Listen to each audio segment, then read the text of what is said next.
જીવનમાં જ્યારે સફળતા મળે ત્યારે ઘણા લોકો તેને ભાગ્યનું ફળ કહે છે અને જ્યારે સંઘર્ષ આવે ત્યારે પ્રશ્ન થાય કે શું બધું ભાગ્યમાં લખાયેલું છે? સનાતન દર્શન અને આપણા શાસ્ત્રો આ વિષયને કેવી રીતે જુએ છે? શું ભાગ્ય જ સર્વોપરી છે કે પછી કર્મ દ્વારા પણ ભાગ્યને બદલી શકાય? ભગવદ ગીતા, ઉપનિષદ અને ઋષિ પરંપરાએ કર્મ અને ભાગ્ય વિશે શું માર્ગદર્શન આપ્યું છે કે કર્મ અને ભાગ્યમાં ખરેખર મોટું કોણ? આ સવાલના જવાબ મેળવીએ જ્યોતિષાચાર્ય ઉર્વેશકુમાર પંડ્યા પાસેથી।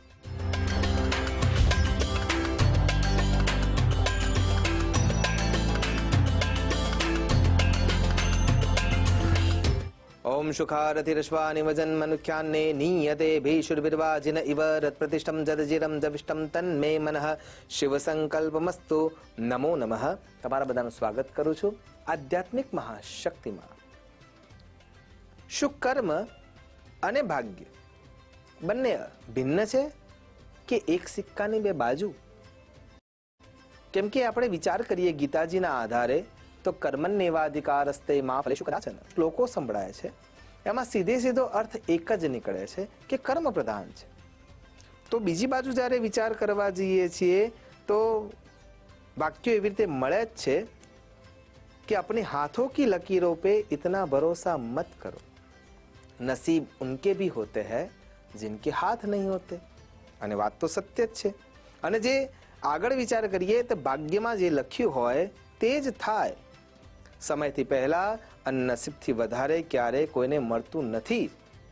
તો શું એ નસીબ સાચું છે કે કર્મ સાચું છે? તો પછી કર્મ શ્રેષ્ઠ છે કે નસીબ એનાથી બંધાય છે? શું આ બંને એકબીજાના જોડે ઓતપ્રોત નથી? છે।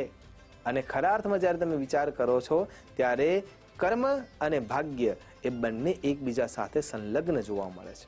બીજી રીતે જો વિચાર કરવા જઈએ તો જેટલા પણ રાજ ઋષિ થયા, જેટલા પણ ઋષિઓએ રાજાઓને ગાઈડલાઈન આપી, એ બધામાં રાજા તરીકે તો એમને પોતાની પદવી રાખી જ નથી।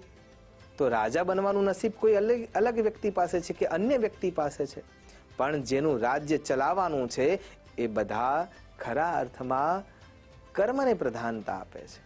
પણ નસીબ કોને આપે છે? તો નસીબ કોના જોડે જોડાયેલું છે? તો જે રાજાના પદવી ઉપર બેઠા છે તે। પણ ખરા અર્થમાં છે કોણ જે આ ચલાવે છે? તો એ ચલાવનાર કોઈ ઋષિ છે, એ કર્મને, નીતિને ધર્મ રૂપે ચલાવે છે। અને જો એ આ બંને વિચારને સાથે લઈને ચાલીએ તો નીતિ અને ધર્મ એટલે કે ભાગ્ય અને ધર્મ શું બંને એક સાથે જોડાયેલા છે? એકબીજા સાથે કનેક્ટેડ છે? હા છે। જેમ કે કોઈ એક વ્યક્તિના દુકાનમાં એક બેન છે, એ એક વખતે ઘી લેવા માટે આવે છે અને ઘી લઈને જ્યારે આવી રહ્યા હતા તો ઘી લે તો છે, પૈસા પણ આપી દે છે, દુકાનદાર પૈસા ગણી પણ લે છે અને દુકાનદારે એ પૈસા લીધા પછી ઘટના એવી ઘટિત થાય છે કે એ બેન જે તપેલીમાં ઘી લેવા માટે આવ્યા હતા તો એ તપેલી કોઈ કારણસર ઢળી જાય છે। દુકાનના આગળના જ ભાગમાં દુકાનદાર જોઈ રહ્યો છે। ઘટના આટલી જ છે, પણ હવે પ્રશ્ન થાય છે કે એ દુકાનદારે પૈસા હવે બેન પાસે છે નહીં તો બીજું ઘી એમને એમનેમ આપવું જોઈએ? તો ખરા અર્થમાં જો વિચાર કરવા જઈએ તો આમાંથી શું કરવું જોઈએ? કર્મને પ્રધાનતા આપવાનો વિચાર કરીએ અને જો એ દુકાનદાર બેનને ઘી ન આપે તો એમાં એનો કોઈ દોષ નહીં લાગે।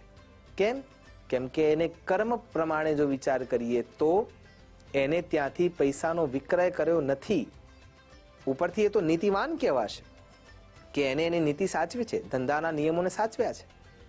અને એટલા માટે જો એ વ્યક્તિ ઘી આપતો નથી તો એમાં એનો દોષ નથી, એ ઉપરથી એ નીતિવાન કહેવાશે કેમ કે એને ધંધો લઈને બેઠો છે, બિઝનેસ લઈને બેઠો છે।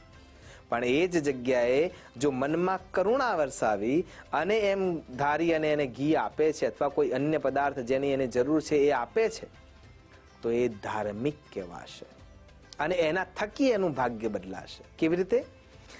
જેમ કે એ બેન છે એ ઘી લઈ જતા વખતે તૈયાર થશે તો એ વિચાર કરશે કે આને આજે મને મદદ કરી છે અને એટલા માટે હવે હું બીજી વખત જ્યારે કોઈ પણ વસ્તુ ખરીદવી હશે તો કમ્પલસરી આ જ દુકાનવાળા વ્યક્તિ પાસે આવીશ, એટલે એનો ધંધો રોજગાર વધવાનો છે।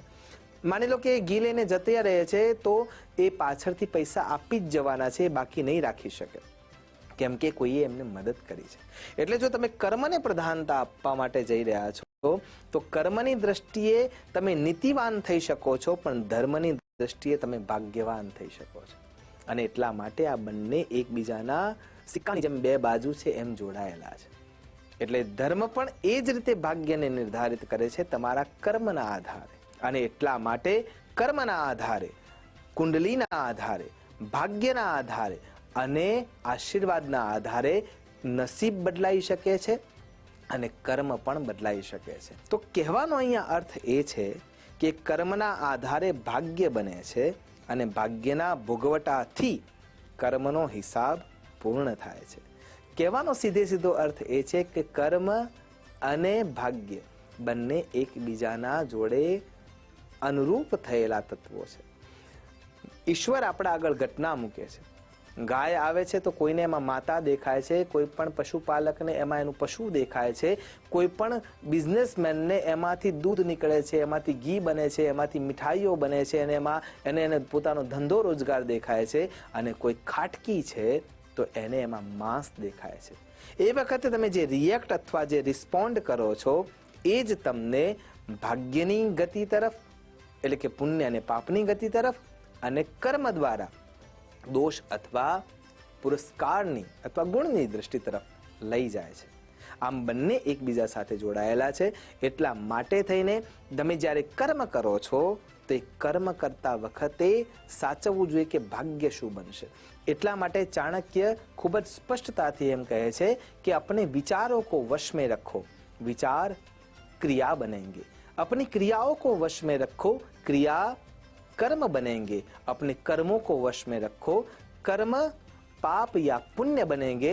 अपने पाप और पुण्य को वश में रखो, पाप और पुण्य तुम्हें नरक या स्वर्ग की ओर ले जाएंगे. और इसीलिए हमें यह समझना आवश्यक है कि यह अभिन्न अंग है.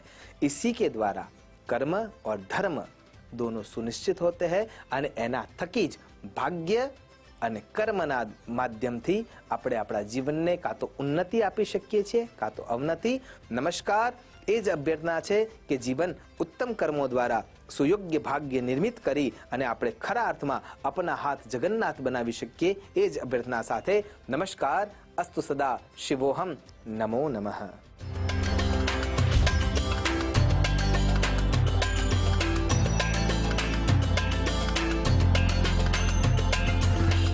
આજે આપણે કર્યા જલેબી હનુમાનના પાવન દર્શન અને સાથે જ જાણ્યું કે કર્મ અને ભાગ્ય કેવી રીતે ચરિતાર્થ થાય છે.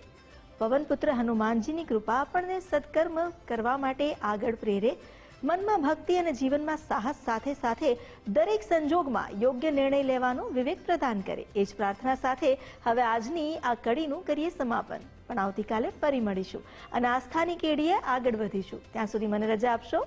નમસ્કાર. આપના પ્રતિભાવ અને સુઝાવ આપ અમને મોકલી શકો છો આ સરનામે